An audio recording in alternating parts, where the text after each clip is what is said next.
Sometimes the animals we love become our last connection to the people we've lost. For 70-year-old Harold Benton, his horse Daisy wasn't just a companion. She was his final link to his late wife and the life they built together on their Kentucky farm. When Daisy suddenly went lame, Harold watched helplessly as she limped in obvious pain. He had no choice but to call the only veterinarian in the area, Dr. Elaine Mercer. The problem was, Harold and Elaine hadn't spoken in 30 years, not since a bitter family feud destroyed their friendship. But when Dr. Mercer examined Daisy's injured leg, she found something buried deep in the tissue that left her completely stunned. What she discovered would force both Harold and Elaine to face a painful truth they'd been avoiding for decades. Could this shocking discovery finally heal wounds that had torn two families apart? Before we jump back in, tell us where you're tuning in from, and if this story touches you, make sure you're subscribed, because tomorrow I've saved something extra special for you. The morning mist hung low over the rolling pastures of Benton Farm like a gentle blanket, softening the edges of the Kentucky countryside that Harold had called home for 7 decades. At 5:30 sharp, just as he had every morning for the past 50 years, Harold Benton pulled on his worn leather boots and stepped onto the wraparound porch of the white farmhouse that his grandfather had built with his own hands in 1924. The floorboards creaked beneath his feet, a familiar symphony that spoke of countless mornings, countless seasons, countless years of this same ritual. Harold paused at the porch railing, his weathered hands gripping the smooth wood as he surveyed his domain. 300 acres of prime Kentucky farmland stretched before him, bordered by ancient oak trees that had witnessed the passage of generations. The land had been good to the Bentons, and Harold liked to think the Bentons had been good to it in return. At 70, Harold moved with the deliberate pace of a man who had learned that rushing through life only meant missing the important parts. His hair, once the color of autumn wheat, had turned silver white, and deep lines mapped the geography of his face, each one earned through decades of sun, wind, and the kind of honest work that built character along with calluses. His blue eyes, though dimmed slightly by time, still held the sharp intelligence and quiet dignity that had served him well through both prosperity and hardship. The barn stood 200 yards from the house, its red paint weathered but sturdy, a testament to Harold's meticulous care. Inside, Daisy would be waiting for her morning hay, probably nickering softly in anticipation. For the past 5 years, since Martha had passed, Daisy had been Harold's most constant companion. The chestnut mare with the white blaze down her face had arrived at the farm as a 2-year-old filly, all legs and spirit, and now at 23, she carried herself with the grace of an old lady who knew she was beloved. Harold's daily routine never varied. First, he'd check on Daisy, feed her, and spend a few minutes brushing her coat while she ate. The physical act of grooming her, feeling the warmth of her body, and listening to the rhythmic sound of her chewing, grounded him in a way that nothing else could. Then he'd walk the fence line, checking for damage from storms or wear, making mental notes of repairs needed. After that came breakfast, usually eggs from his small flock of hens and coffee strong enough to wake the dead. The kitchen still smelled faintly of Martha's lavender soap, though she'd been gone 5 years now. Harold had changed nothing in the room where his wife had worked her daily magic, transforming simple ingredients into meals that nourished not just the body but the soul. Her cast-iron skillet still hung in its place beside the stove. Her recipe cards, written in her careful cursive handwriting, remained tucked in the wooden box she'd painted with tiny blue flowers during their first winter as newlyweds. Martha Eleanor Caldwell had come into Harold's life like spring after, a hard winter unexpected, inevitable, and transforming everything in its path. They'd met at a church social in 1975, when Harold was 21 and still working his father's farm while dreaming of making it his own. Martha had been helping her aunt serve pound cake and sweet tea, her auburn hair catching the late afternoon. sunlight streaming through the fellowship hall windows.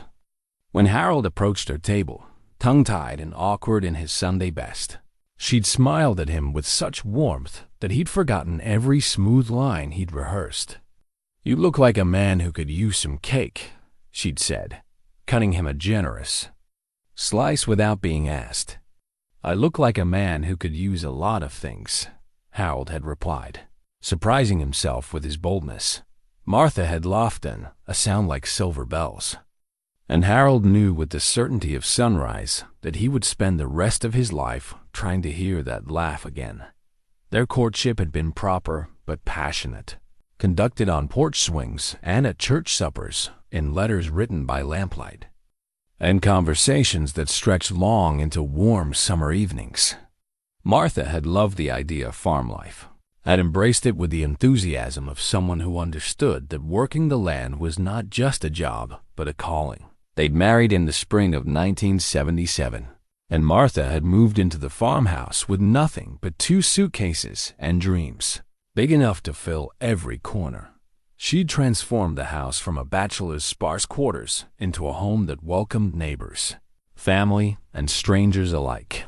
Martha had possessed that rare gift of making everyone feel like they mattered, like their stories were worth hearing and their troubles worth sharing.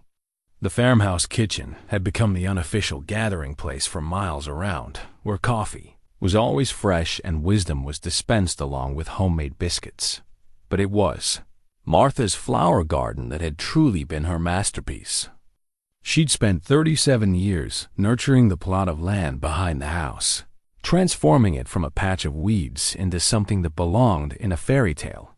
Roses climbed the white picket fence she'd insisted Harold build, their blooms ranging from deep crimson to pale pink to pure white.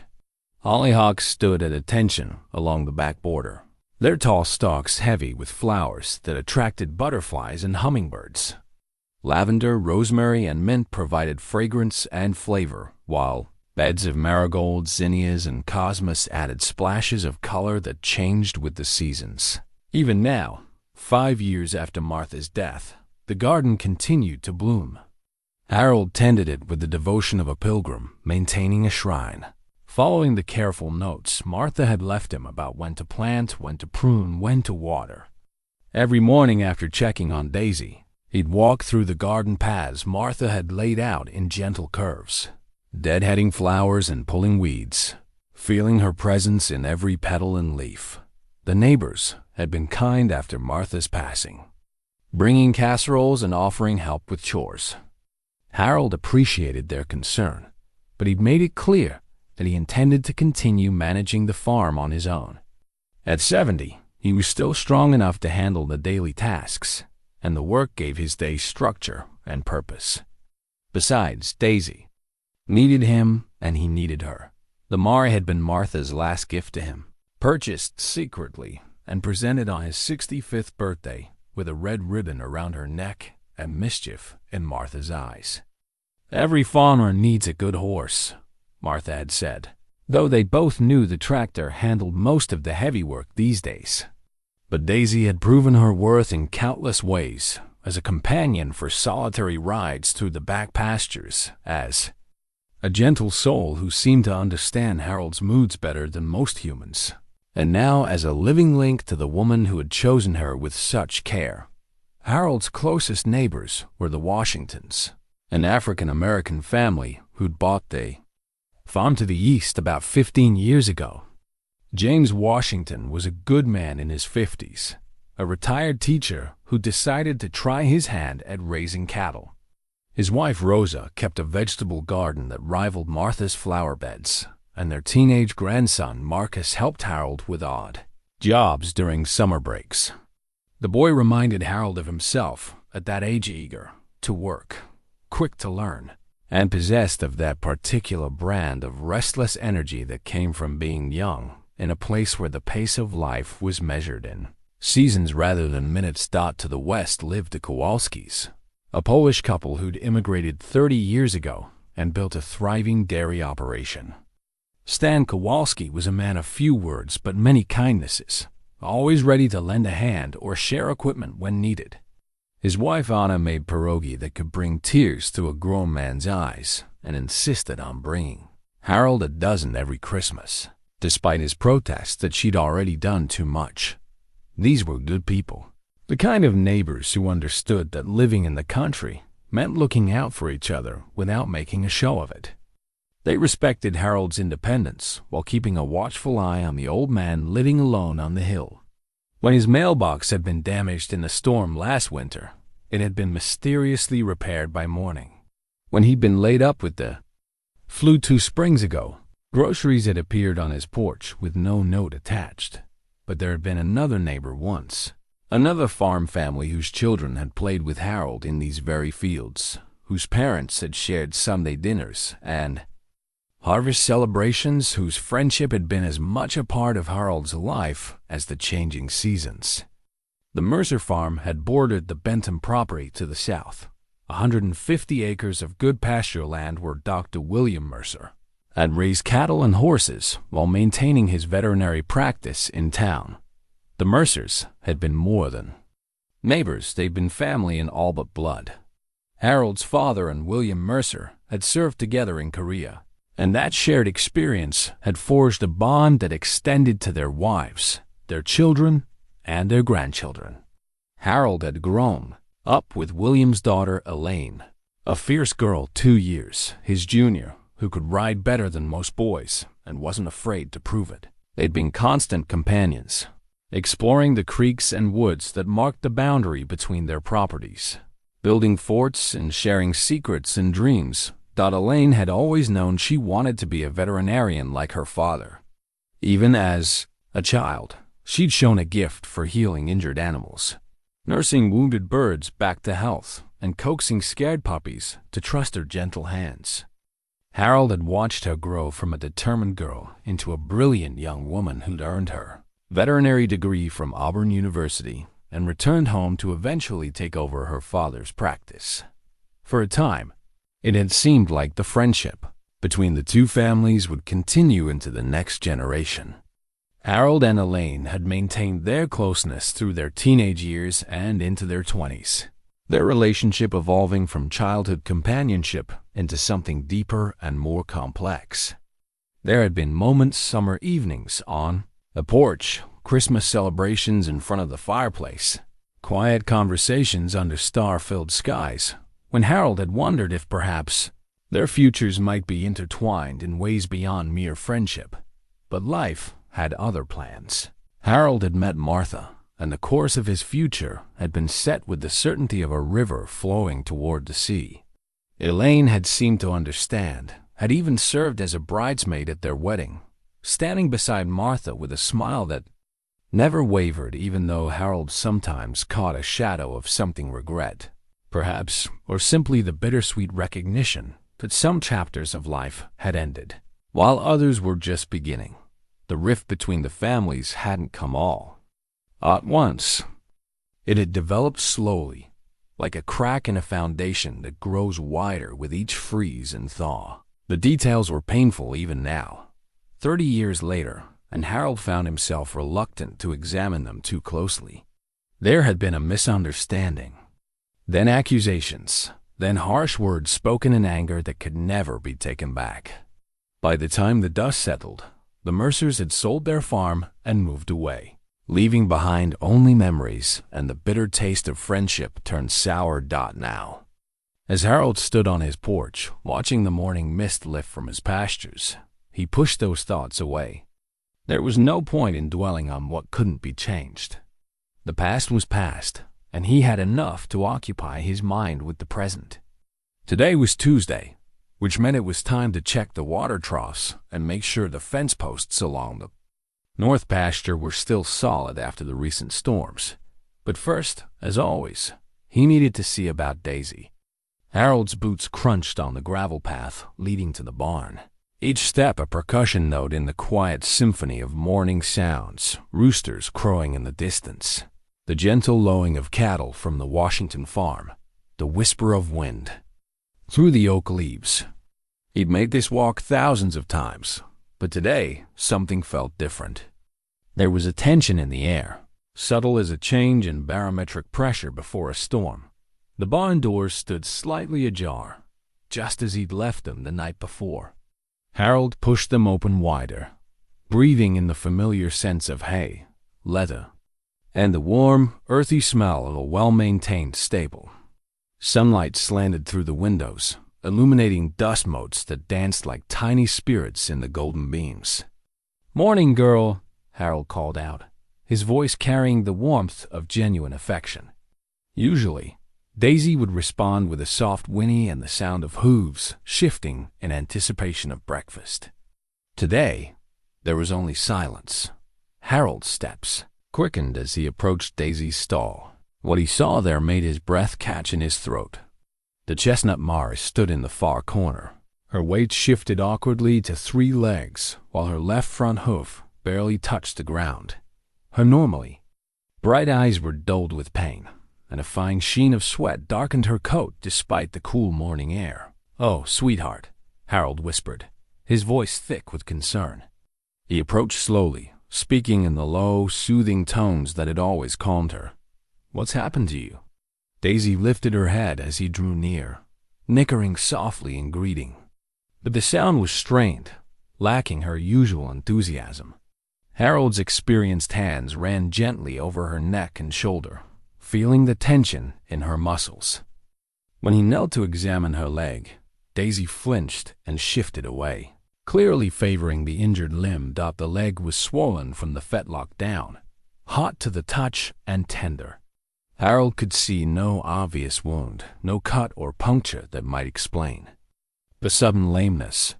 He'd checked on Daisy just the evening before, and she'd been fine, alert, eating well, moving normally around her paddock.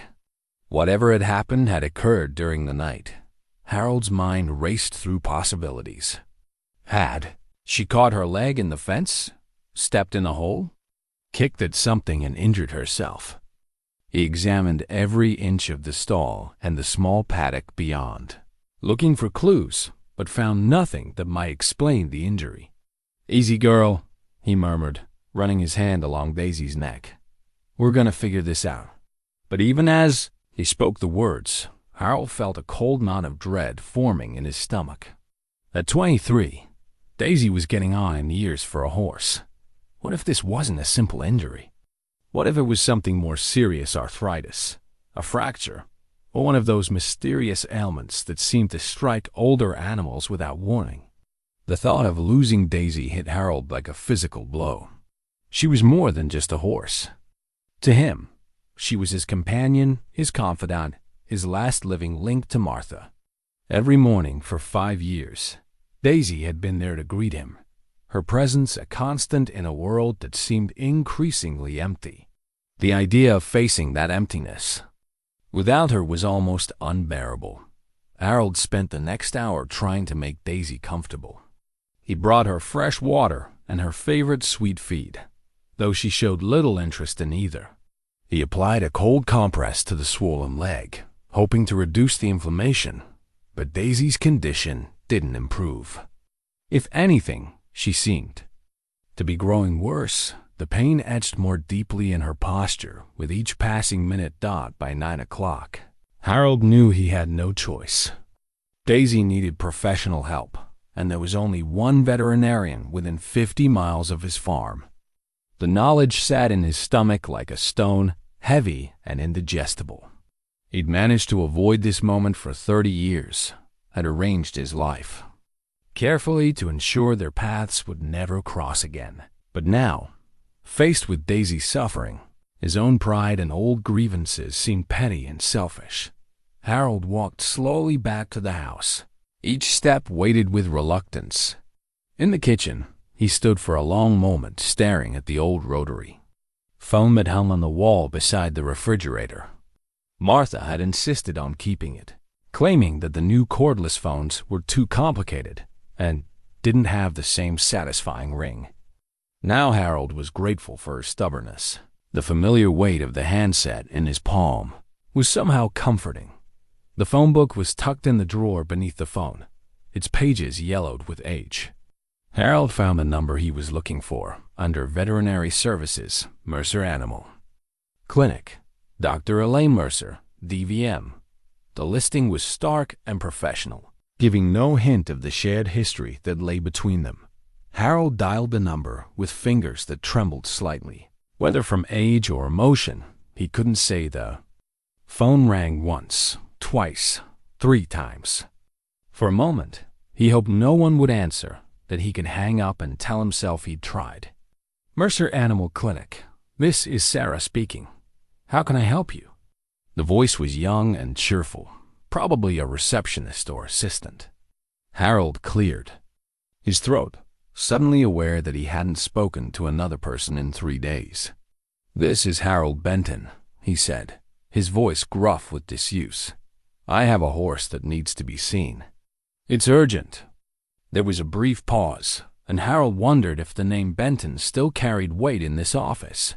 If Dr. Mercer had told her staff about the old feud that had divided their families. Of course, Mr. Benton. What seems to be the problem? Harold described Daisy's symptoms as best he could, his voice growing steadier as he focused on the facts rather than his emotions.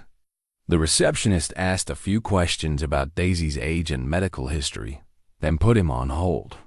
The minutes stretched like hours as Harold waited, listening to tinny classical music and fighting the urge to hang up. Mr. Benton? The voice was different now, older, more authoritative. Harold's heart stuttered as he recognized it, even after 30 years. Dr. Elaine Mercer. Elaine, he said simply, the name feeling strange on his tongue after so long. Harold. Her voice was carefully neutral, professional. I understand you have a horse with lameness. Sarah gave me the details. From what you've described, it sounds like it could be several things. I'll need to examine her to make a proper diagnosis. I know, Harold said. When can you come? Another pause. Harold could almost hear her thinking, weighing professional obligation against personal history. I can be there within the hour, she said finally. The farm is still on Millfield Road? Same place, Harold confirmed. Nothing's changed. But even as he said it, Harold knew it wasn't true. Everything had changed. Martha was gone. The Mercer farm had been sold years ago.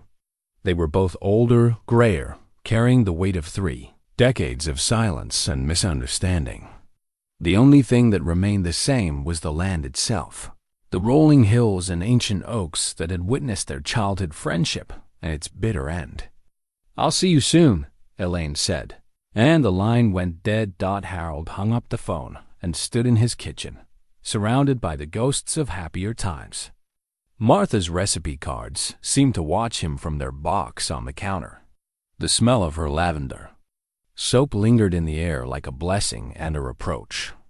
Through the window, he could see her flower garden, where late summer blooms nodded in the gentle breeze. In an hour, Elaine Mercer would drive up his lane for the first time in 30 years. She would examine Daisy with those skilled hands that had once helped him nurse an injured owl back to health when they were children. She would speak to him in that same voice that had once shared secrets and dreams under the summer stars. And Harold had no idea how either of them would survive it. He walked back to the barn with heavy steps, needing to be with Daisy before Elaine arrived. The Mare was exactly as he'd left her, standing awkwardly in her stall, her coat damp with paint sweat. Harold bed himself into the stall and stood beside her, one hand resting on her warm neck. She's coming, girl, he said softly. Doctor, Mercer is coming to help you. Whatever happened between us, she's a good veterinarian. She'd take care of you. Daisy turned her head slightly, as if sensing his distress. For a moment, their eyes met, the old man and the aging horse, both carrying the weight of years and the uncertainty of what was to come. In that shared gaze, Harold found a measure of peace. Whatever the cost to his pride, whatever pain the coming reunion might bring, Daisy's welfare had to come first. The distant sound of tires on gravel announced Elaine's arrival. Harold's pulse quickened, but he didn't move from Daisy's side. Let her come to them. After 30 years of silence, a few more minutes wouldn't matter. But as footsteps approached the barn, Harold realized that some things mattered more than time, more than pride, more than the carefully constructed walls people built to protect themselves from pain. Sometimes, healing required tearing down those walls, no matter how much it hurt. The barn door opened wider, and Elaine Mercer stepped into Harold's world once again. The woman who stepped into Harold's barn bore little resemblance to the spirited girl who had once raced horses across these same fields. At 68, Dr. Elaine Mercer carried herself with the measured confidence of someone who had spent 4 decades earning respect in a profession that hadn't always welcomed women. Her once auburn hair had turned silver gray, pulled back in a practical ponytail that spoke of efficiency over vanity. Deep lines framed eyes that were still the same startling green Harold remembered, though they now held a wariness that hadn't been there in their youth. She wore faded jeans, work boots, and a navy blue polo shirt with the Mercer Animal Clinic logo embroidered on the chest. A well-worn leather veterinary bag hung from her shoulder, and she moved with the purposeful stride of someone accustomed to walking into barns where suffering animals waited for her healing touch. For a moment, neither of them spoke. 3 decades of silence stretched between them like a chasm, filled with all the words that had been spoken in anger and all the words that had never been spoken at all. Harold felt the weight of that silence pressing down on him, making it difficult to breathe. Elaine broke the spell first, her voice professionally neutral. "Where's the patient?" Harold nodded toward Daisy's stall, grateful for the excuse to focus on something other than the uncomfortable emotions churning in his chest. "In here. She was fine yesterday evening, but this morning I found her like this."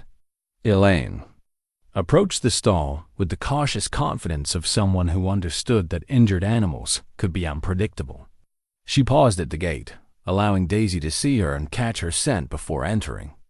Harold watched her skilled assessment, the way her eyes tracked Daisy's posture, noted the favoring of the left front leg, observed the mare's overall condition.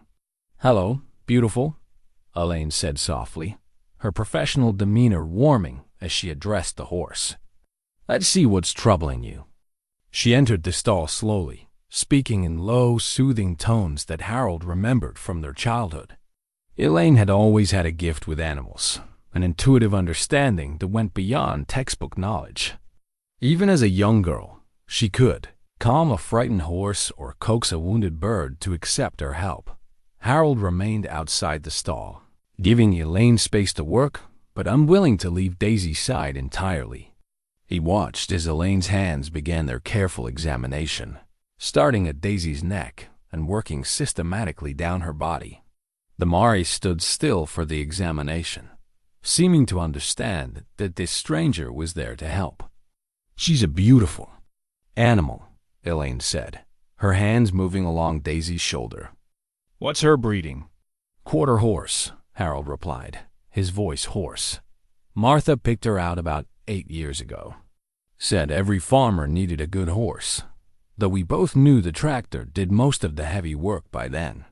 The mention of Martha's name hung in the air between them. Elaine's hands paused for just a moment before continuing their examination. Harold wondered what she was thinking, whether she had heard about Martha's death or if this was the first she was learning of it. "She has good conformation," Elaine said, her voice carefully neutral. "Well cared for. You've done a good job with her." When Elaine reached Daisy's injured leg, the mare tensed and tried to pull away. Elaine gentled her with soft words and patient hands, waiting for the horse to relax before continuing her examination. Harold could see the concentration on her face, the same intense focus she'd brought to nursing wounded animals when they were children. "The swelling is significant," Elaine murmured, more to herself than to Harold. "Hot to the touch, tender throughout the cannon bone and fetlock. No obvious external trauma." She stood and faced Harold for the first time since entering the barn. "Tell me exactly what you observed this morning." Harold described finding Daisy in the corner of her stall, the way she'd been favoring the leg. the timeline of events. Elaine listened without interruption, occasionally nodding or asking for clarification. Her questions were thorough and professional, covering everything from Daisy's recent activity to changes in her feed or environment. "Has she had any previous injuries to this leg?" Elaine asked. "Not that I know of," Harold replied. "She's always been sound. The most excitement she gets these days is our rides around the property, and we don't do anything strenuous." Elaine nodded and returned to her examination. This time, she focused more intently on the injured leg, her hands moving with practiced precision. Harold watched her work, noting the gentle way she handled Daisy, the patience she showed when the Mare flinched or tried to move away.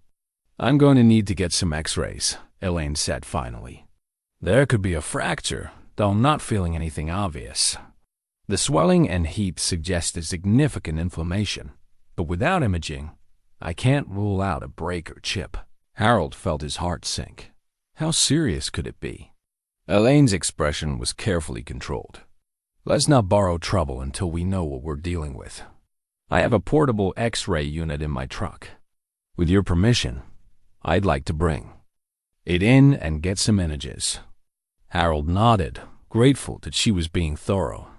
Whatever their personal history, Elaine's reputation as a veterinarian was stellar. If anyone could help Daisy, it was her dad. As Elaine headed back to her truck, Harold remained with Daisy, stroking her neck and murmuring reassurances. The Mare seemed calmer now, perhaps sensing that help had arrived. Harold found himself remembering other times when Elaine had worked her magic on injured animals. The baby owl with the broken wing that she'd nursed back to health. The barn cat that had been hit by a car and had walked again thanks to her. Patient care. Those memories brought others in their wake. Summer afternoons spent exploring the creek that ran between their properties, building elaborate forts in the woods, sharing dreams and fears under star-filled skies. They had been inseparable once, he and Elaine bound by the easy intimacy of children who had grown up as neighbors and friends. The sound of equipment being wheeled into the barn pulled Harold from his reverie. Elaine returned with a portable X-ray machine and several other pieces of equipment, her movements efficient and purposeful. She'd also brought a young assistant, a woman in her 20s with kind eyes and gentle hands who introduced herself as Jessica. "We'll need to position Daisy carefully for the X-rays," Elaine explained. "Jessica will help hold her steady while I get the images we need." The process took nearly an hour, with multiple views required to get a complete picture of the injured leg. Throughout it all, Daisy stood patiently, seeming to understand that these strangers were trying to help her. Harold watched Elaine work, noting the way she talked to Daisy throughout the procedure, explaining what she was doing in soft, reassuring tones. When the X-rays were complete, Elaine spent several minutes studying the images on a small digital screen. Her brow furrowed in concentration, and Harold found himself holding his breath as he waited for her verdict. "Well," Elaine said finally, "the good news is that I don't see any fractures. The bones look solid." She paused, her expression troubled. "But there's something here that I need to investigate further." Harold's chest tightened. What kind of something? Elaine pointed to a spot on the X-ray image. "There's a foreign object embedded in the soft tissue, just above the fetlock. It's been there for some time, judging by the way the tissue has grown around it. But something has caused it to shift recently, which would explain the sudden onset of lameness and inflammation." Harold stared at the image, trying to make sense of what he was seeing. A foreign object? What kind of object? "That's what we need to find out," Elaine said grimly. "Whatever it is, it needs to come out." And based on the position and the way it's affecting the surrounding tissue, I think we're looking at surgery. The word surgery hung in the air like a death sentence. Harold felt his knees weaken as the full implications hit him. Surgery meant risk, meant anesthesia for a 23-year-old horse, meant the possibility that Daisy might not wake up. From the procedure, The thought of losing her, especially now when she was his only constant companion, was almost unbearable. "How risky is it?" Harold asked, his voice barely above a whisper. Elaine's expression softened slightly, the professional mask slipping just enough to reveal the compassionate woman beneath. "Any surgery carries risk, especially for a horse Daisy's age. But the object needs to come out, Harold. If we leave it, the inflammation will only get worse. She could develop a serious infection, or the object could shift further and cause permanent damage." Harold nodded slowly, processing the information. "What do you think the object is?" "Hard to say from the X-ray alone," Elaine replied, studying the image again. "It's metallic, roughly rectangular, maybe 1.5 inches long. Could be a piece of wire, maybe part of an old horseshoe nail or harness fitting. The edges are smooth, which suggests it's been there for years, probably decades." A chill ran down Harold's spine. Decades. That would mean the object had been in Daisy's leg since she was young, possibly since before she'd even come to live at the farm. But how was that possible? Surely Martha would have noticed if Daisy had been injured when she bought her. "Where would you do the surgery?" Harold asked. "I have a fully equipped surgical suite at my clinic," Elaine said. "We'd need to trailer Daisy there, get her settled, and schedule the procedure.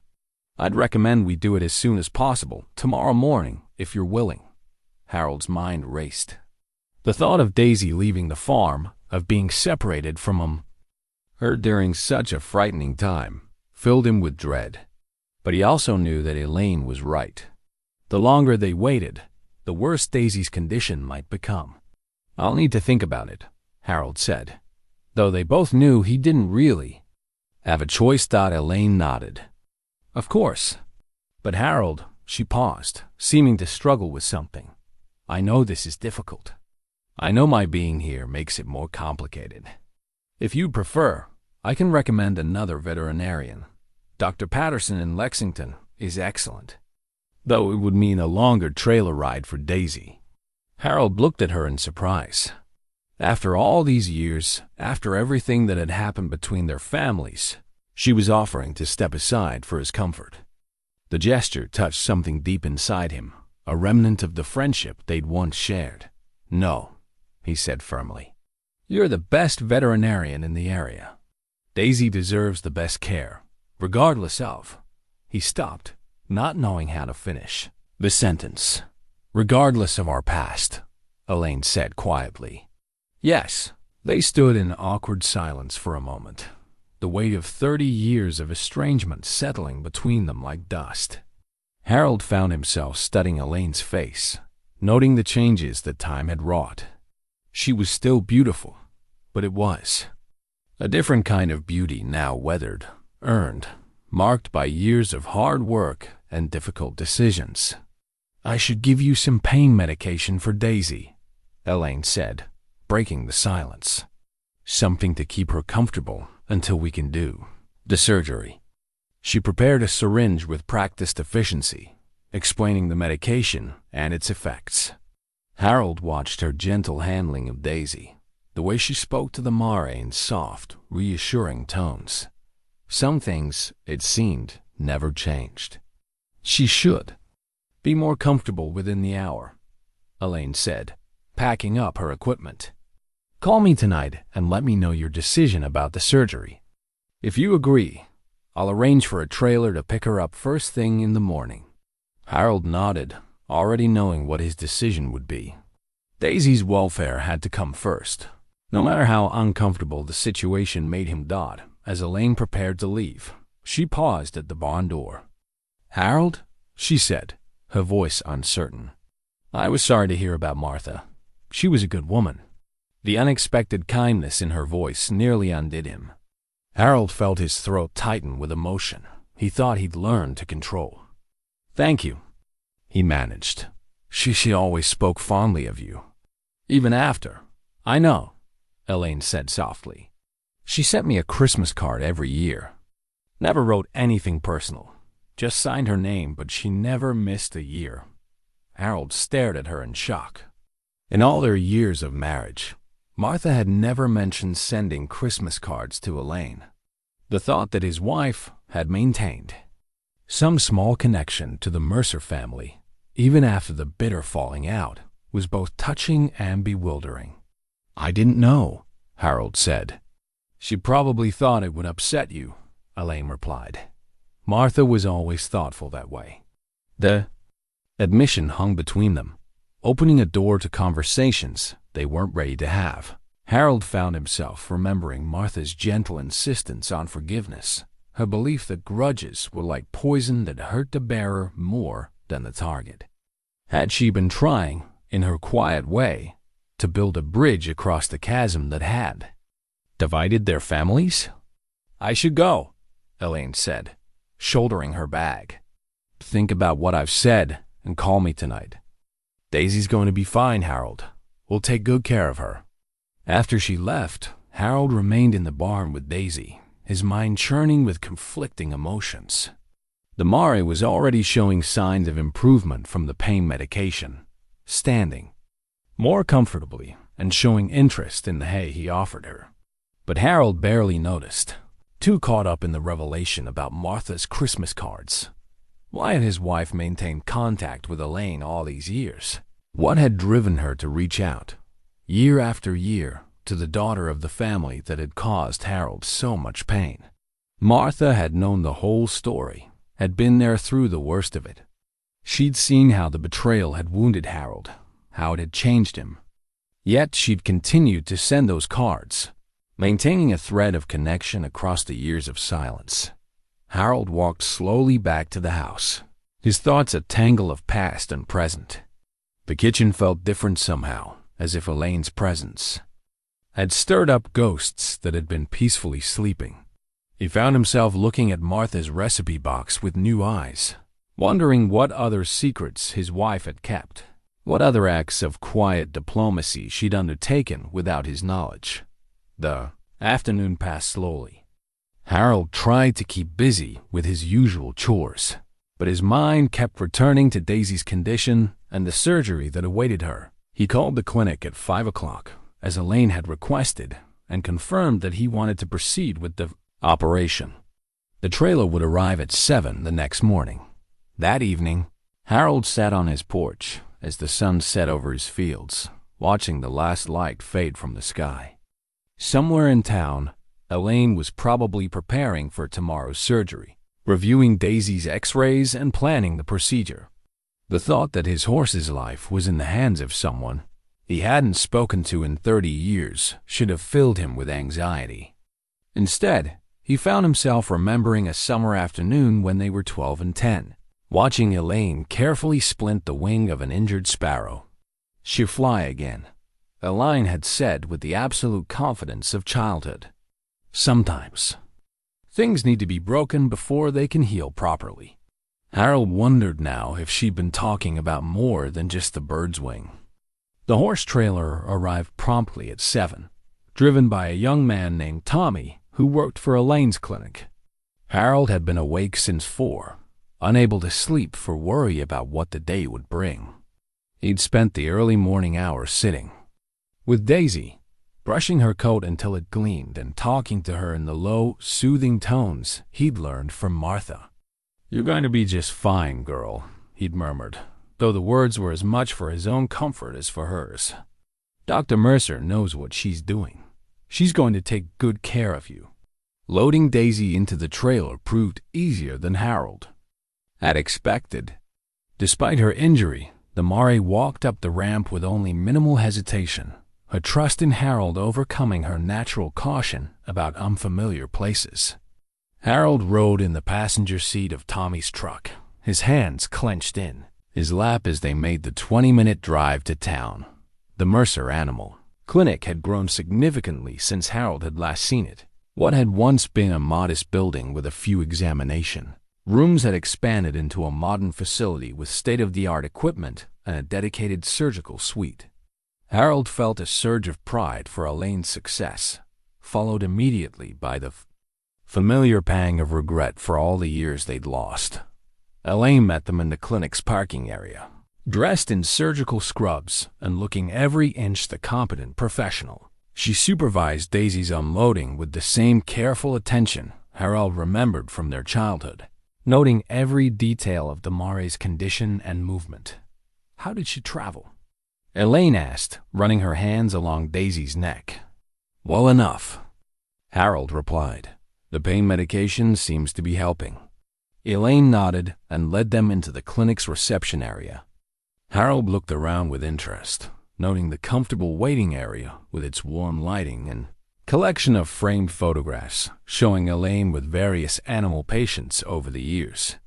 One photo in particular caught his attention, a much younger Elaine standing beside a foal, her face radiant with the joy of a successful delivery. "We'll get Daisy settled in one of our recovery stalls," Elaine explained as they walked through the facility. "I want to do a final examination before we begin the surgery. Make sure there haven't been any changes overnight." The recovery area was spacious and well-appointed, with large stalls designed for post-surgical care. Harold helped settle Daisy into her temporary home, making sure she had fresh water and hay. Damara seemed calm despite the unfamiliar surroundings, perhaps sensing that she was in a place dedicated to healing. Elaine's pre-surgical examination was thorough and methodical. She checked Daisy's vital signs, reassessed the injured leg, and reviewed the x-rays one more time. Harold watched from outside the stall, his anxiety building with each passing minute. "Everything looks good," Elaine announced finally. "We'll begin the surgery in about an hour. The procedure should take roughly 90 minutes, depending on what we find when we get in there." Harold nodded, though his mouth felt dry as dust. "What exactly will you be doing?" "I'll make an incision over the site where the object is embedded," Elaine explained patiently. "Then I'll carefully dissect through the tissue layers until I can visualize and remove the foreign body. The tricky part will be doing it without damaging any of the surrounding structure's tendons, blood vessels, that sort of thing." "And the recovery?" "If everything goes smoothly, Daisy should be able to go home tomorrow evening. She need to be on stall rest for at least 2 weeks, with limited movement to allow the incision to heal. After that, we'll gradually increase her activity level." Harold absorbed this information, trying to focus on the practical details rather than his mounting worry. "I'd like to be here during the surgery." Elaine hesitated. "Harold, it's really not necessary. These procedures can take several hours, and there's nothing you can do to help. You'd be more comfortable waiting at home." "I'm staying," Harold said firmly. "She's been my companion for 8 years. I'm not leaving her alone in a strange place." Something in his tone must have convinced Elaine not to argue further. She nodded and led him to a small waiting room adjacent to the surgical suite. "There's coffee and magazines," she said. "I'll have Jessica update you every 30 minutes or so." Harold settled into an uncomfortable chair and tried to prepare himself for the longest few hours of his recent memory. The waiting room was painted in soothing colors and decorated with more photographs of Elaine's successful cases, but Harold found it impossible to relax. His mind kept conjuring worst-case scenarios, complications during surgery, problems with the anesthesia, infections that might develop afterward. To distract himself, Harold found his thoughts drifting back to the summers of his youth, when he and Elaine had been inseparable. They'd spent countless hours exploring the countryside around their neighboring farms, developing an easy intimacy that had nothing to do with romance and everything to do with shared experiences and mutual understanding. Elaine had been fearless. In those days, always ready for adventure and unafraid of getting dirty or taking risks. She'd been the one to suggest they build a raft to float down Miller's Creek, despite the fact that neither of them could swim particularly well. She'd been the one to dare him to climb the old oak tree that marked the boundary between their properties, scrambling up the trunk with the agility of a squirrel.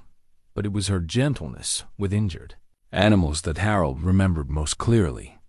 Elaine had possessed an almost mystical ability to calm frightened creatures, to earn their trust and convince them to accept her help. Harold had watched her nurse countless wounded birds, rabbits, and farm animals back to health, marveling at her patience and skill. The memory that surfaced most vividly was of an autumn afternoon when they were perhaps 14 and 12. They'd found an injured deer caught in a barbed wire fence on the border between their properties. The animal was badly cut and terrified, thrashing against the wire and making its injuries worse with each movement. Harold had wanted to call their fathers for help, but Elaine had approached the deer with slow, deliberate movements, speaking in soft tones that seemed to penetrate the animal's panic. She'd managed to calm the deer enough to carefully free it from the wire, then spent an hour cleaning and bandaging its wounds with supplies from her father's veterinary kit. "How did? It wouldn't hurt you?" Harold had asked afterward. "Animals understand intention," Elaine had replied with the matter-of-fact wisdom of someone who'd grown up around creatures that couldn't speak but communicated nonetheless. If you approach them with kindness and respect, they can sense it. Harold found himself hoping that same intuitive understanding would serve Elaine well in today's surgery. Daisy was no wild deer caught in a fence, but she was an old horse facing a frightening situation in an unfamiliar place. If anyone could guide her safely through the procedure, it would be Elaine. Jessica appeared in the doorway, pulling Harold from his reverie. "Mr. Benton? Dr. Mercer wanted me to let you know that we've begun the surgery. Daisy went under anesthesia beautifully and is doing well so far." Harold nodded his thanks, though the knowledge that Daisy was now unconscious and under the knife did little to ease his anxiety. He checked his watch. 9:45 a.m. Elaine had estimated 90 minutes for the procedure, which meant he had at least another hour of waiting ahead of him. The minutes crawled by with agonizing slowness. Harold tried reading the magazines scattered around the waiting room, but found it impossible to concentrate on articles about farm management and livestock breeding. His mind kept wandering to the operating room just down the hall, where Elaine was carefully working to remove whatever mysterious object had been buried in Daisy's leg for so many years. What could it be? The question nagged at him, adding another layer of anxiety to an already stressful situation. The X-ray had shown something metallic, roughly rectangular, embedded deep in the tissue above Daisy's fetlock. But how had it gotten there? And why? Was it causing problems now, after apparently remaining dormant for years? At exactly 10:30, Jessica returned with another update. "Dr. Mercer wanted you to know that she's made good progress. She's located the foreign object and is working to remove it now. Daisy's vital signs remain stable." Harold nodded, feeling a mixture of relief and continued anxiety. Progress was good, but he wouldn't truly relax until Daisy was awake and recovered from the anesthesia. "How much longer do you think?" "Probably another 30 to 40 minutes, Jessica replied. "Dr. Mercer is being very careful to minimize trauma to the surrounding tissue. She wants to make sure Daisy has the best possible chance for a full recovery." After Jessica left, Harold found himself pacing the small waiting room, too restless to sit still. The walls seemed to be closing in on him, and he felt an overwhelming need for fresh air and open space. He stepped outside into the clinic's parking area, breathing deeply of the cool morning air. The town had changed significantly since his last visit. New businesses lined the main street, and traffic was heavier than he remembered. Harold felt like a relic from another era, out of place in this modern world that had grown and evolved while he remained fixed in his routines on the farm. A policeman. Familiar voice behind him made him turn. "Harold Benton, as I live and breathe." The man approaching was roughly Harold's age, with silver hair and a weathered face that spoke of years spent outdoors. It took Harold a moment to place him, but then recognition dawned. Bill Cochran. Bill had been a year ahead of Harold in school and had taken over his family's hardware store after graduation. The two men shook hands warmly, and Harold found himself genuinely pleased to see a friendly face. "What brings you to town?" Bill asked. "Haven't seen you around much since Martha's funeral." "My horse is having surgery," Harold explained. "Dr. Mercer is operating on her now." Bill's expression showed surprise. "Elaine Mercer? I heard she was back in town. Took over the old practice from Doc Henderson when he retired. That must be awkward for you." Harold felt his jaw tighten. Even after 30 years, people still remembered the feud between the Benton and Mercer families. "She's a good veterinarian," he said carefully. "Oh, I'm sure she is," Bill said quickly. "Didn't mean anything by it. Just that, well, you know, how it is in a small town. People remember things." They talked for a few more minutes about mutual acquaintances and changes in the community. Bill mentioned that the old Mercer farm had been sold to developers and was now a subdivision called Meadowbrook Estates. The news hit Harold like a physical blow. The land where he and Elaine had played as children, where they built forts and shared secrets, was now covered with houses and manicured lawns. 27 homes, Bill continued, oblivious to Harold's distress. "Nice place, though I suppose it's a shame to see good farmland carved up like that." Harold excused himself and returned to the clinic, feeling even more unsettled than before. The conversation with Bill had reminded him that their small community had a long memory when it came to old grievances. People would be watching to see how he and Elaine interacted, looking for signs that the ancient feud was finally ending or evidence that old wounds still festered. Back in the waiting room, Harold tried to focus on a farming magazine, but his mind kept wandering to the image of bulldozers tearing up the pastures where he and Elaine had raced their horses. So much had been lost over the years, not just their friendship, but the very landscape of their shared childhood. At 11:15, the waiting room door opened and Elaine appeared, still wearing her surgical scrubs but looking tired but satisfied. Harold shot to his feet, searching her face for clues about how the surgery had gone. "She did beautifully," Elaine said, and Harold felt his knees go weak with relief. "The procedure went exactly as planned, and she's waking up from the anesthesia. Now, you can see her in a few minutes." "Thank God," Harold breathed. "And the object? Were you able to remove it?" Elaine's expression grew puzzled. "Yes, we got it out. But Harold, you need to see this." She held up a small metal object, roughly rectangular and about 1.5 inches long. "It's a name tag, an old brass name tag from a horse's halter." Harold stared at the object in confusion. "A name tag? But that doesn't make sense.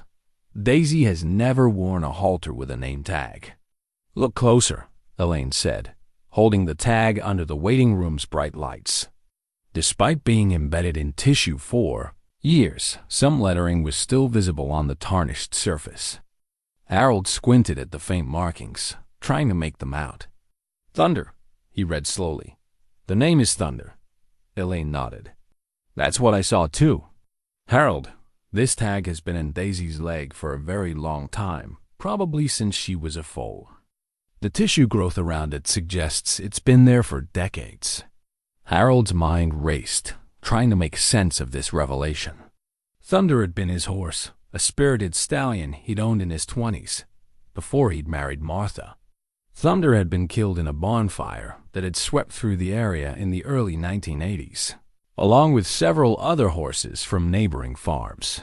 The fire had been one of the most devastating events in the community's recent memory.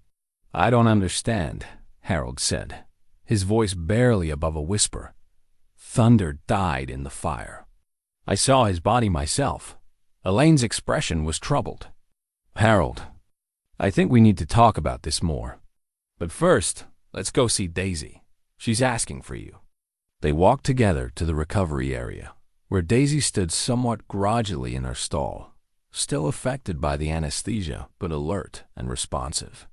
Harold entered the stall and went immediately to her side, running his hands along her neck, and speaking in soothing tones. "There's my girl," he murmured. "You did so well, sweetheart. Dr. Mercer took good care of you." Daisy nuzzled against his chest, seeking comfort and reassurance. The simple gesture brought tears to Harold's eyes, and he had to swallow hard to maintain his composure. "The incision looks good," Elaine said, examining the surgical site. "Clean edges, minimal swelling. I'll want to keep her here overnight for observation, but if everything looks good tomorrow morning, she can go home." Harold nodded, though his attention was divided between Daisy's condition and the mysterious name tag that Elaine still held. How was it possible that a tag from Thunder's halter had ended up embedded in Daisy's leg? And what did this discovery mean for everything he thought he knew about the night of the fire? "Elaine," he said quietly, "we do need to talk about this. But not here, not now. Daisy needs to rest, and I need time to think about what this all means." "Of course," Elaine replied. "But Harold, this changes things.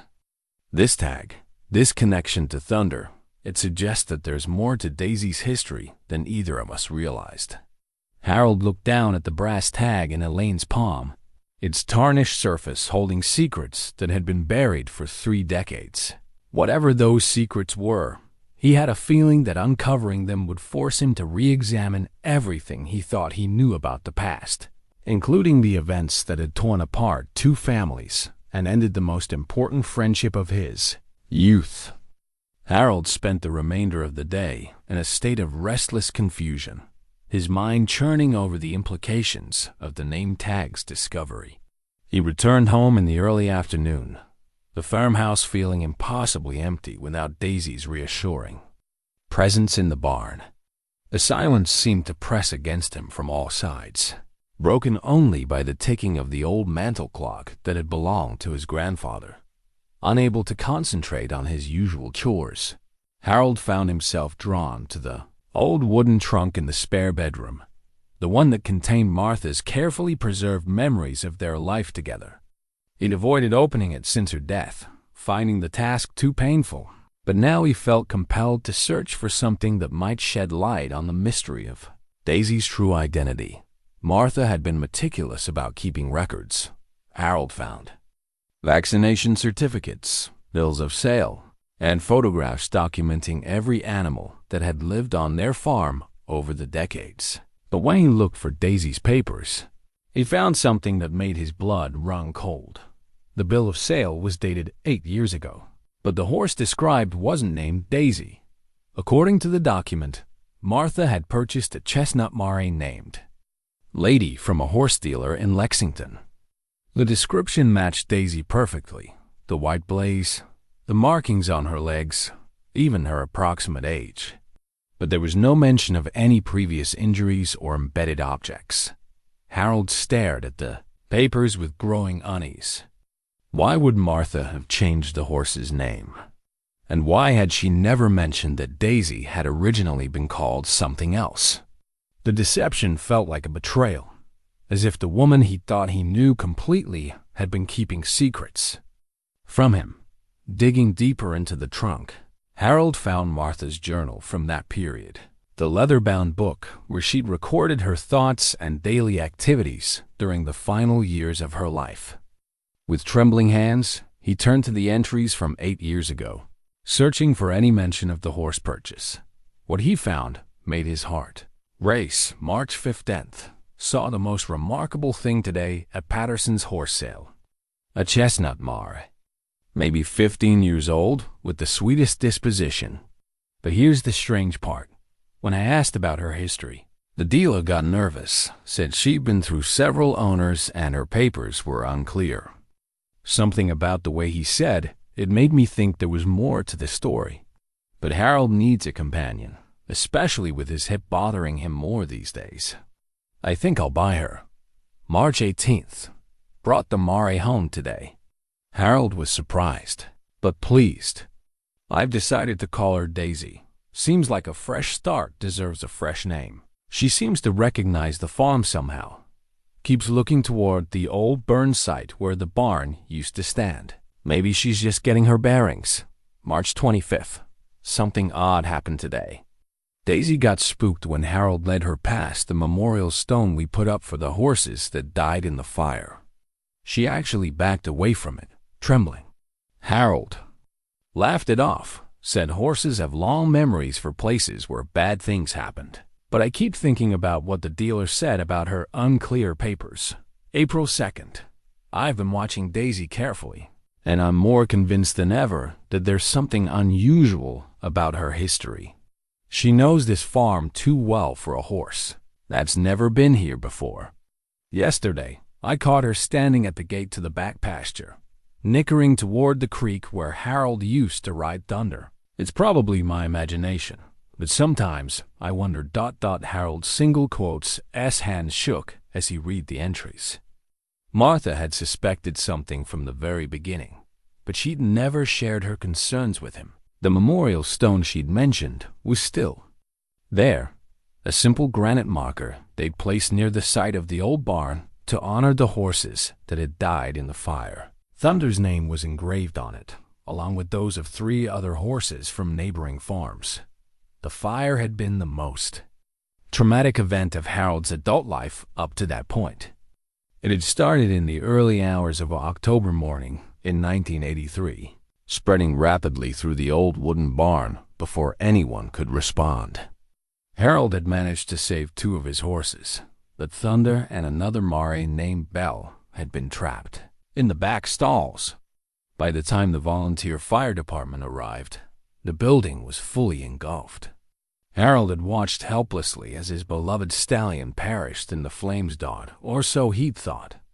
With growing urgency, Harold searched through more of Martha's papers, looking for anything that might confirm his growing suspicion. He found it in a folder marked Insurance Claims, the paperwork from the fire investigation. The report listed Thunder as deceased, body recovered and disposed of. But now Harold noticed something he'd missed in his grief-stricken state 40 years ago. The report was signed by the fire chief and the insurance investigator, but also by Dr. William Mercer, who had served as the veterinarian called to confirm the horses' deaths. Elaine's father had been there that night. He would have seen Thunder's body, would have been the one to officially pronounce the horse dead. But what if he hadn't? What if, in the chaos and darkness of that terrible night, mistakes had been made? Harold's phone rang, startling him from his increasingly frantic research. It was Elaine, calling with an update on Daisy's condition. "She's doing well," Elaine reported, "eating normally, alert and comfortable. I think she'll be ready to come home tomorrow as planned." "Elaine," Harold said, his voice tight with emotion, "I need to ask you something. About the fire in 1983. About Thunder."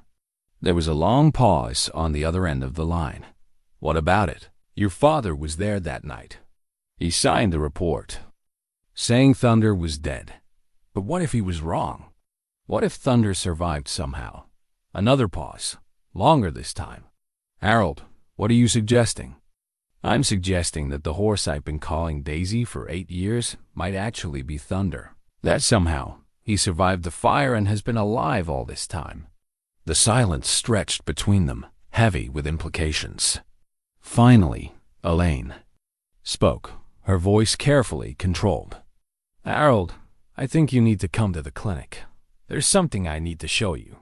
An hour later, Harold stood in Elaine's office, watching as she pulled a thick file from a locked cabinet. The tab was labeled Fire Investigation, October 1983, and Harold's heart pounded as Elaine opened it to reveal dozens of photographs, reports, and handwritten notes. "My father kept detailed records of everything," Elaine said quietly. "I found this file after he died 5 years ago. I've been wondering ever since whether I should say something, but I wasn't sure. And given our situation, I didn't know how to approach you." She spread several photographs across her desk. They showed the aftermath of the fire, the charred remains of the barn, and several dark shapes that Harold realized with a sick feeling were the bodies of the horses that had died. But as Elaine pointed to one particular photo, Harold felt the ground shift beneath his feet. "This is the area where Thunder's stall was," Elaine said. But look carefully at this image. Do you see what I see? Harold studied the photograph, his eyes adjusting to the black and white graininess. The stall was destroyed, the wooden walls reduced to ash and debris. But where he expected to see the remains of his beloved stallion, there was only empty space. "There's no body," Harold whispered. "No body," Elaine confirmed. "My father noted it in his report, but he assumed Thunder had escaped during the initial stages of the fire and died elsewhere on the property. Search teams looked for 3 days but never found any remains."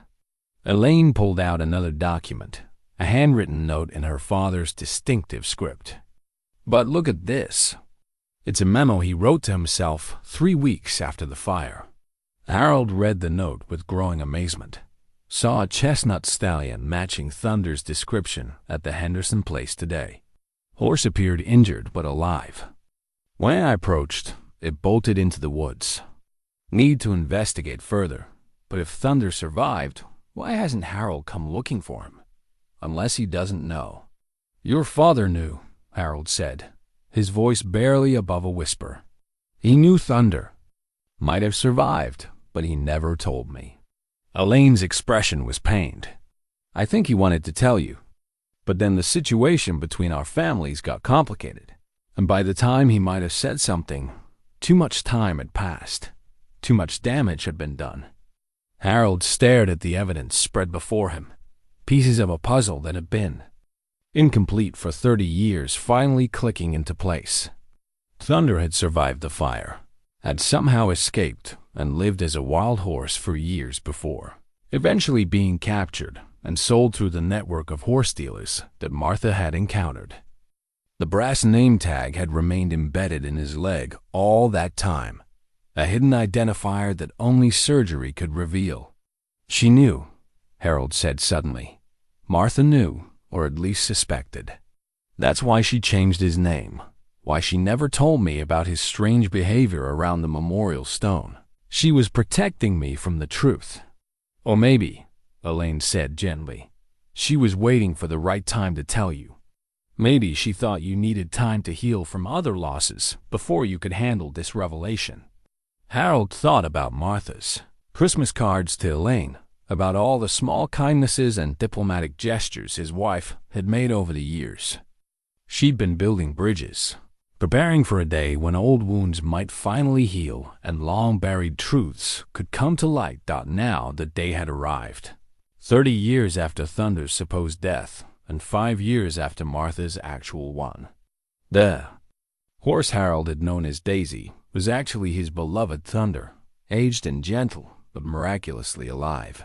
And the revelation had come through the hands of the woman he'd once considered his dearest friend, the daughter of the man who'd kept the secret all these years.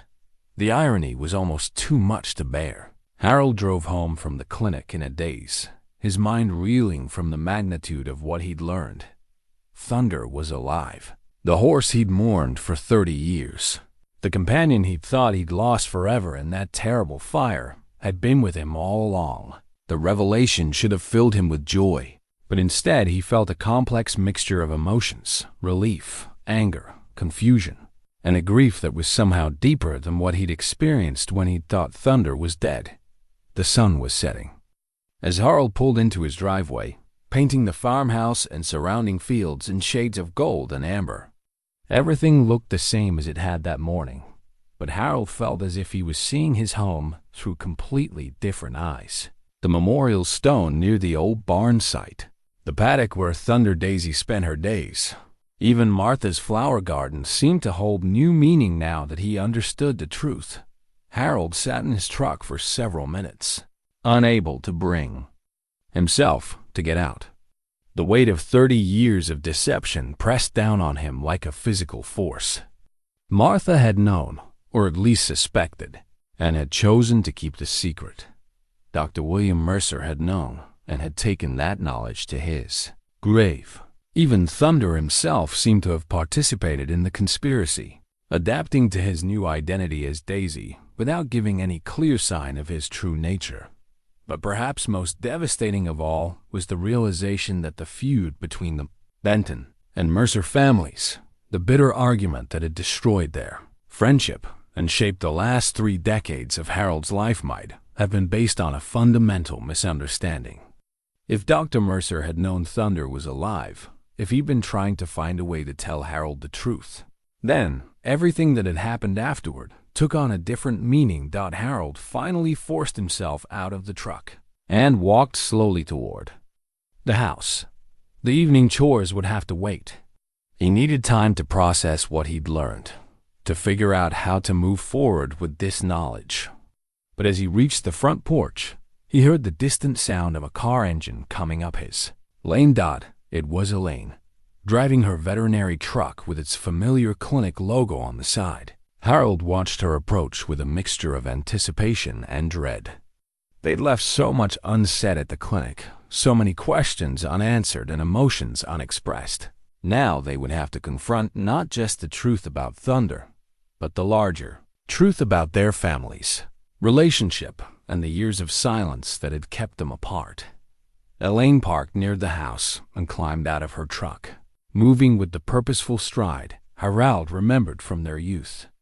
She carried a manila folder in one hand and what appeared to be a bottle of wine in the other, a gesture that seemed simultaneously hopeful and uncertain. "I hope you don't mind me coming by," she said as she approached the porch. "But I thought we needed to finish our conversation, and I brought something that might help." Harold gestured toward the porch chairs where he and Martha had spent countless evenings watching the sunset. "Please, sit down. I think I could use that wine about now." They settled into the comfortable chairs, the same ones where Harold had proposed to Martha 47 years ago. Elaine opened the wine, a local Kentucky bourbon, barrel-aged red, and poured 2 glasses from plastic cups she'd brought from the clinic. The domesticity of the gesture struck Harold as both familiar and strange, an echo of easier times when such casual intimacy had been natural between them. "I've been thinking about what we discussed," Elaine said, taking a sip of her wine, "about my father's knowledge of Thunder's survival. There's more to the story that I didn't tell you earlier." Harold felt his stomach tighten. "What kind of, more?" Elaine opened the manila folder and withdrew several handwritten letters, their edges yellowed with age. "I found these with my father's files.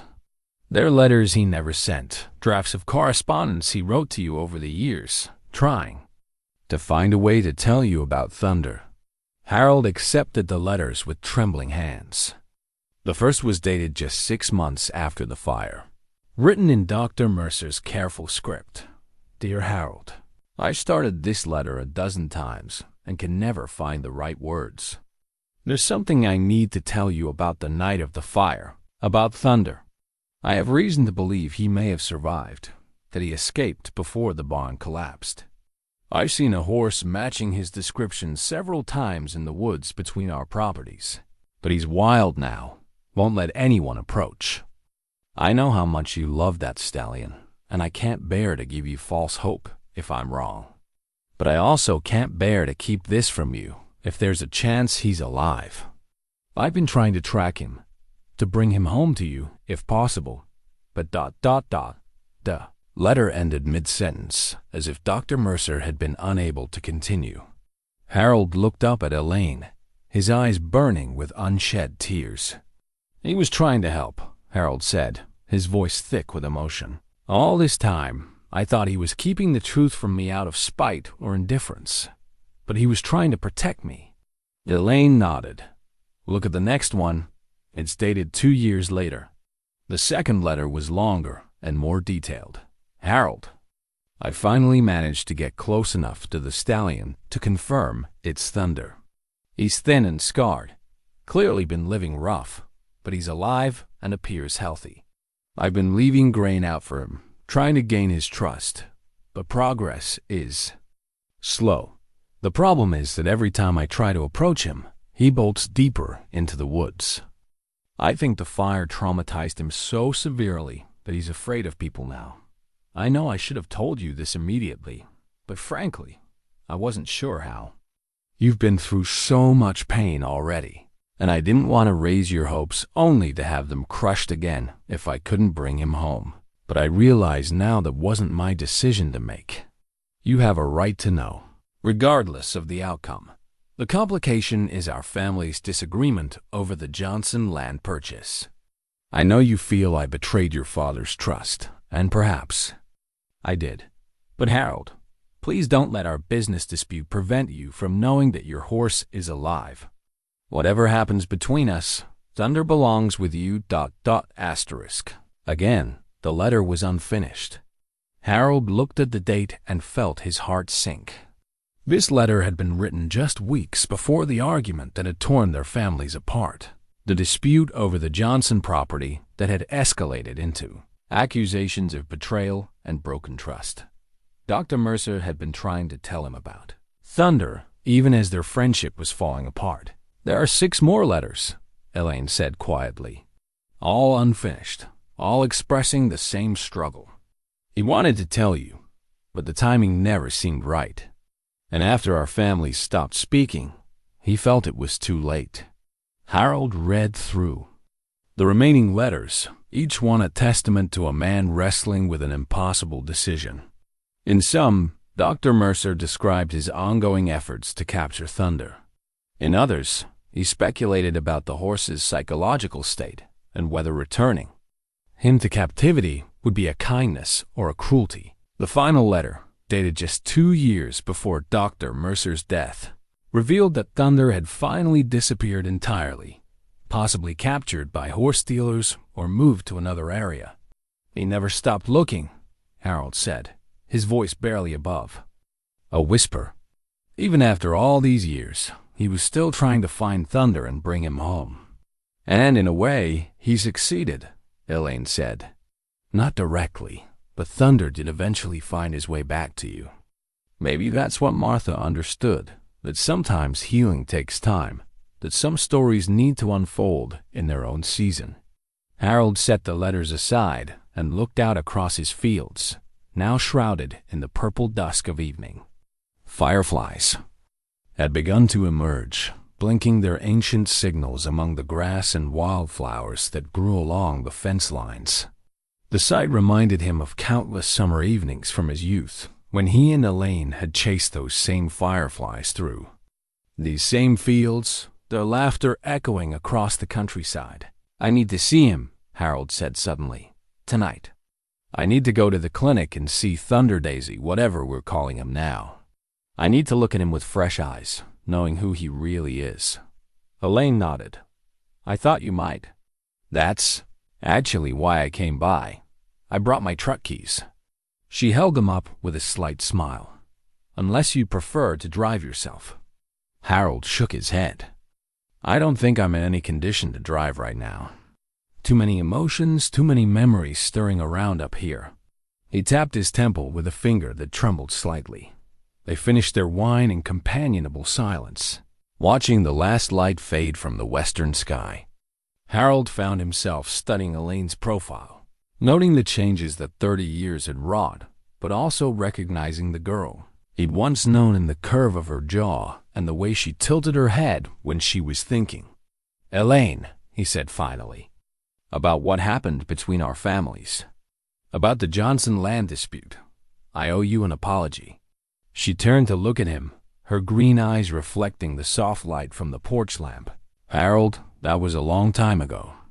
We were both young, both stubborn, both trying to protect our family's interests. But I said terrible things. I accused your father of betraying a friendship for money. I questioned his integrity, his honor. And all the while, he was trying to find a way to tell me that the horse I was grieving was actually alive. Elaine was quiet for a moment. He wasn't perfect, you know. None of us were. The Johnson land deal was complicated, and there were probably things he could have handled differently. But Harold, he never stopped caring about you, about your family. These letters prove that. Harold nodded, feeling the weight of decades of misunderstanding beginning to lift from his shoulders. I'd been carrying anger for 30 years, and it turns out it was based on incomplete information. How do I live with that? The same way we all live with our mistakes. Elaine said gently. "One day at a time, trying to do better going forward than we did in the past." They drove to the clinic in comfortable silence, each lost in their own thoughts. Harold found himself thinking about Martha, wondering if she was somehow orchestrating this reunion from beyond. It seemed like the kind of thing she would do, patient, subtle, working behind the scenes to heal old wounds and bring people together. The clinic was quiet at this hour, most of the staff gone home for the day. Elaine led Harold through the darkened hallways to the recovery area, where a single light illuminated the stall where Thunder, it was still hard to think of him by his real name, waited for them. As they approached the stall, Harold felt his heart racing with anticipation and fear. In a few moments, he would look upon the face of the horse he'd mourned for 30 years, would confront the living embodiment of his greatest loss and most enduring love. The question was, would Thunder remember him in return? The recovery stall was bathed in soft light from a single overhead lamp, creating an intimate circle of warmth in the otherwise darkened clinic. Harold approached slowly, his footsteps echoing softly on the concrete floor. Behind him, Elaine hung back, understanding instinctively that this moment needed to belong to Harold and the horse he'd thought he'd lost forever. Thunder stood in the center of the stall, his chestnut coat gleaming under the gentle light. The surgical bandage on his leg was clean and white, a stark reminder of the day's events that had led to this revelation. As Harold drew closer, the horse lifted his head and turned toward him, ears pricked forward in alert attention. For a long moment, man and horse simply looked at each other across the stall door. Harold found himself cataloging every detail of Thunder's appearance, searching for signs of the young stallion he'd once known. The horse was older now, his muzzle touched with gray and his body carrying the comfortable weight of a well-fed animal rather than the lean muscle of his youth. But the eyes, those intelligent, expressive brown eyes, were exactly as Harold remembered them. "Hello, old friend," Harold whispered, his voice thick with emotion. "It's really you, isn't it?" Thunder's ears flicked forward at the sound of Harold's voice, and he took a step closer to the stall door. There was something in his posture, a subtle shift in attention that suggested recognition, though Harold couldn't be sure if it was real or simply wishful thinking on his part. Harold opened the stall door and stepped inside, moving slowly and deliberately. Thunder watched his approach but didn't retreat, allowing Harold to come within arm's reach before extending his hand, palm up in the universal gesture of peaceful greeting. The horse sniffed delicately at Harold's fingers, his whiskers tickling against the weathered skin. "Do you remember me, Thunder?" Harold asked softly. "Do you remember the boy who used to brush your coat until it shone like copper? Who taught you to neck rein and to stand still for mounting?" As if in response to his words, Harold reached into his shirt pocket and withdrew something he'd grabbed from the house before they'd left. A small piece of peppermint candy wrapped in cellophane. It had been Thunder's favorite treat in the old days, and Harold had carried peppermints in his pocket for years after the fire, a habit that had persisted long after he'd accepted his horse's death. The crinkle of the cellophane caused an immediate and dramatic reaction. Thunder's head shot up, his nostrils flaring as he caught the familiar scent. A low nicker rumbled from his chest, not the polite greeting he'd given Elaine during her examination, but something deeper, more intimate. His eyes fixed on Harold's hands with laser focus, and he stepped forward eagerly. Harold's breath caught in his throat. This was no generic response to a treat. This was recognition, memory, a connection that had survived 30 years of separation and trauma. With trembling fingers, he unwrapped the candy and held it out on his palm. Thunder took the peppermint with the same delicate precision Harold remembered, his lips barely touching Harold's skin as he lifted the treat. As he crunched the candy, the horse's expression seemed to soften, and he moved closer to Harold, close enough that the old man could feel the warmth of his breath against his cheek. "You do remember," Harold whispered, tears streaming freely down his face now. You remember everything, don't you, boy? In response, Thunder did something he hadn't done in all the years Harold had known him as Daisy. He lowered his great head and rested it against Harold's chest, exactly as he had done as a young horse when he was content or seeking comfort. The gesture was so familiar, so perfectly Thunder, that Harold nearly collapsed under the weight of emotion. Harold wrapped his arms around Thunder's neck, burying his face in the familiar warmth of the horse's mane. 30 years of grief and loss poured out of him in great, racking sobs that seemed to come from the very depths of his soul. All the nights he'd lain awake, thinking about Thunder trapped in the burning barn. All the mornings he'd looked toward the memorial stone and felt the weight of failure and loss, all the quiet moments when he'd wished for just one more ride through the back pastures. It all came flooding back in a torrent of emotion that was both devastating and healing. Thunder stood perfectly still throughout Harold's breakdown, as if he understood the magnitude of what was happening. Occasionally, he would shift his weight or adjust his position, but he never pulled away from Harold's embrace. It was the same patience he'd shown as a young horse when Harold had been sad or troubled, the same intuitive understanding that had made their bond so special. From the edge of the stall, Elaine watched the reunion with tears in her own eyes. She'd witnessed many emotional moments in her career as a veterinarian, the joy of successful surgeries, the grief of animals that couldn't be saved, the complex relationships between people and their beloved companions. But this was something beyond her professional experience, a reunion that transcended the normal bounds of the human-animal bond. My God, she whispered to herself, watching Thunder nuzzle gently at Harold's shoulder. He really does remember. When Harold finally regained his composure, he found Elaine standing quietly at the stall door, her own cheeks damp with tears. The sight of her emotional response to his reunion with Thunder touched something deep in Harold's heart, a recognition that she understood the magnitude of what had just occurred. 30 years, Harold said, his voice hoarse from crying. 30 years I've been mourning him, and he's been alive all this time. He stroked Thunder's neck with hands that were steadier, now grounded by the solid reality of his horse's presence. Martha knew, didn't she? Elaine said softly. Not just suspected, she knew. That's why she changed his name, why she kept a secret. She was protecting both of you. Harold nodded, understanding flooding through him like sunrise after the longest night. She was giving him time to heal, time to be just a gentle old horse named Daisy instead of Thunder, the stallion who survived a fire. And she was giving me time to learn to live with loss before she restored what I thought I'd lost forever. Thunder lifted his head and looked directly at Harold, and in that moment, the old man saw something in his horse's eyes that took his breath away. It wasn't just recognition, it was forgiveness.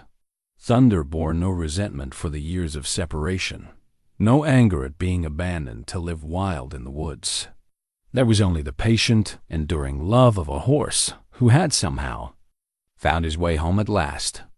You forgave me before I even knew I needed forgiving, Harold whispered, running his hand along Thunder's face. How did you become so wise, old friend? As if in answer, Thunder turned his attention to Elaine, extending his muzzle toward her, in a gesture of acknowledgement. It was a moment of profound significance. The horse who had been the unwitting catalyst for 30 years of family feud was now bridging the gap between the two people, who had been kept apart by circumstances and misunderstanding. Elaine stepped into the stall cautiously, understanding that she was being included in something sacred. Thunder allowed her to stroke his neck, his acceptance of her touch a symbol of the healing that was taking place on multiple levels. Your father would have been so happy to see this, Harold said, watching Elaine gentle Thunder. All those letters he wrote, all those years he spent trying to find a way to tell me the truth.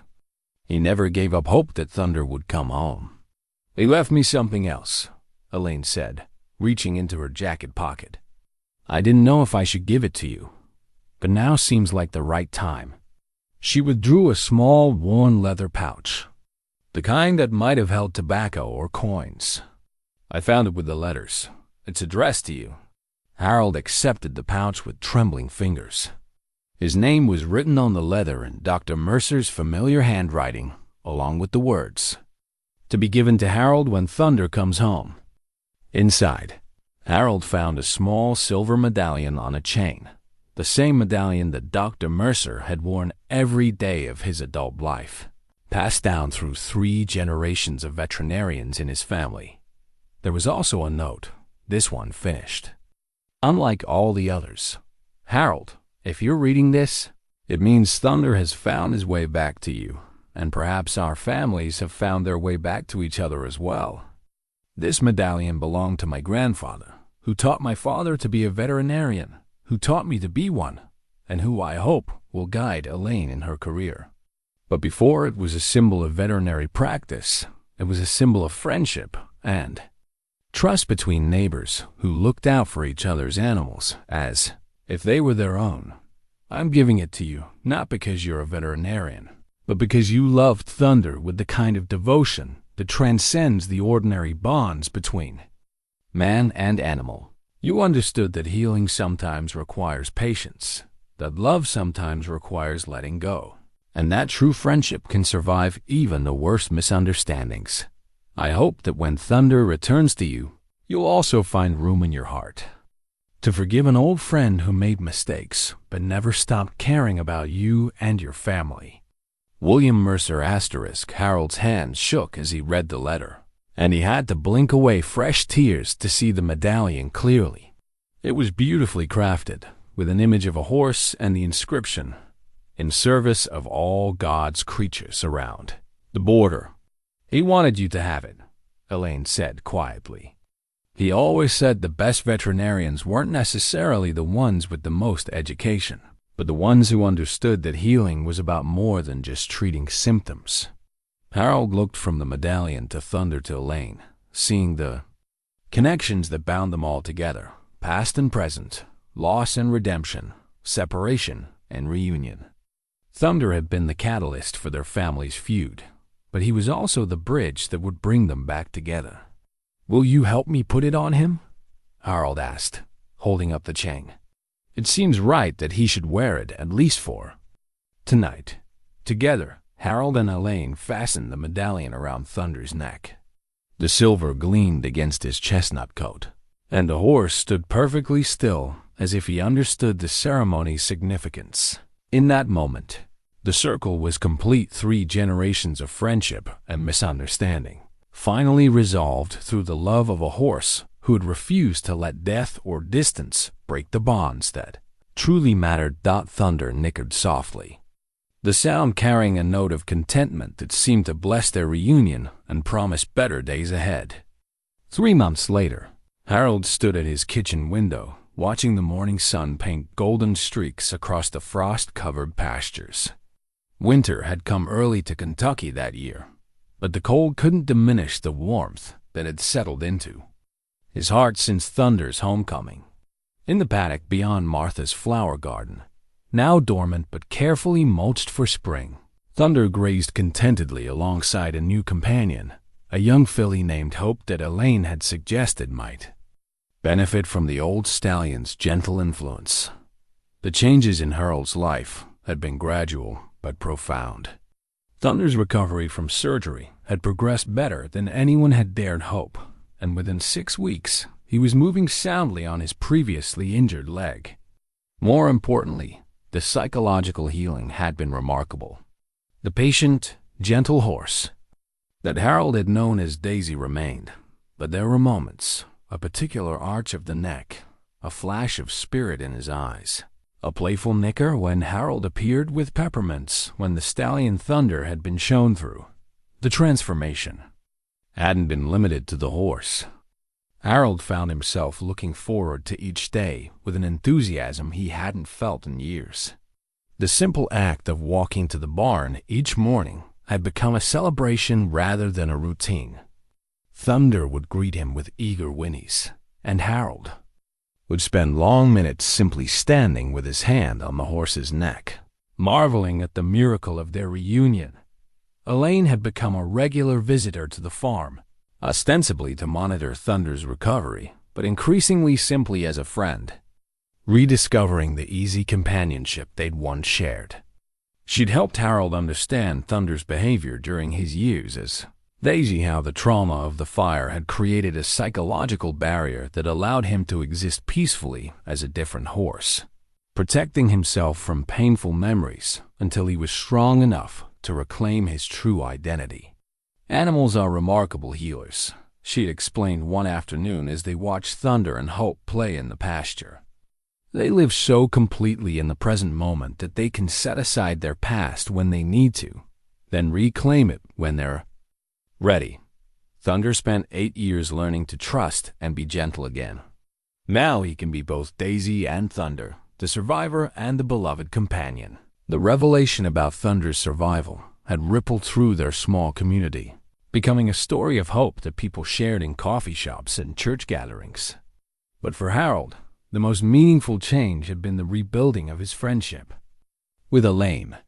They'd spent hours talking through the misunderstandings that had divided their families, examining old wounds with the wisdom that comes from age and experience. The business dispute over the Johnson land that had triggered their feud seemed almost trivial now, viewed through the lens of decades and loss. They'd been young then, both trying to protect their family's interests, both operating with incomplete information and wounded pride. Dr. Mercer's struggle to reveal Thunder's survival had been complicated by that timing, by his fear that business disagreements would prevent Harold from believing or accepting the truth. "We were all doing the best we could with what we knew at the time," Elaine had said during one of their conversations. "The tragedy wasn't the mistakes we made, but the years we lost refusing to forgive them." Harold had found forgiveness easier than he'd expected, perhaps because the joy of Thunder's return had overshadowed the pain of the years without him. Martha's wisdom had been proven right once again. Some things needed time to heal, and some stories needed to unfold in their own season. The community had rallied around the reunion story in ways that touched Harold deeply.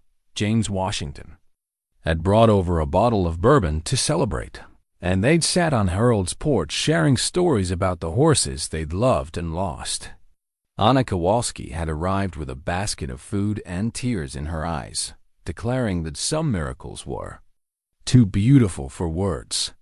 Even Bill Cochran from the hardware store had stopped by, admitting that he'd always regretted not doing more to heal the rift between the Benton and Mercer families. But it was the small, daily moments that meant the most to Harold. Thunder had reclaimed many of his old habits, the way he would rest his chin on Harold's shoulder when he wanted attention, the particular nicker he reserved for Harold alone, the gentle way he would nuzzle Harold's pockets in search of peppermints. Yet he'd also retained the peaceful contentment he'd developed as Daisy, creating a perfect blend of his past and present selves. This morning, as Harold prepared for his daily visit to the barn, he found himself thinking about Martha and the role she'd played in orchestrating this reunion. Her Christmas cards to Elaine, her careful choice to rename Thunder, her gentle insistence on forgiveness and patience, all of it had been building toward this moment when old wounds could finally heal. On his way to the barn, Harold stopped at Martha's memorial garden and spent a moment among the carefully tended roses and perennials. Even in winter, the garden retained its beauty, the structure of pathways and dormant plants promising spring's eventual return. "Thank you," he whispered to the morning air, knowing that Martha would understand. "For Thunder, for Elaine, for teaching me that love is patient enough to wait for healing." In the barn, Thunder greeted him with the enthusiasm of a young horse, despite his 23 years. Harold led him out to the pasture where Hope waited, watching the unlikely pair interact with wonder. The old stallion had taken the young filly under his wing, teaching her manners and providing the steady presence that only a horse who had survived loss and trauma could offer. As Harold Watch Thunder and Hope play in the frosty grass. He felt a deep sense of completion.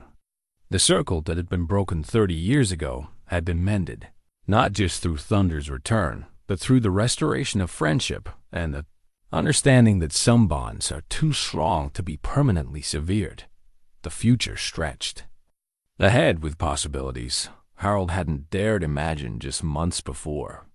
Elaine had suggested they might work together to develop a program helping traumatized horses, using Thunder's story as inspiration. There was talk of writing down the story, of sharing the lessons they'd learned about patience, forgiveness, and the healing power of time. But for now, Harold was content to stand in his pasture on a crisp December morning, watching his beloved Thunder no longer lost, no longer mourned, but finally completely home.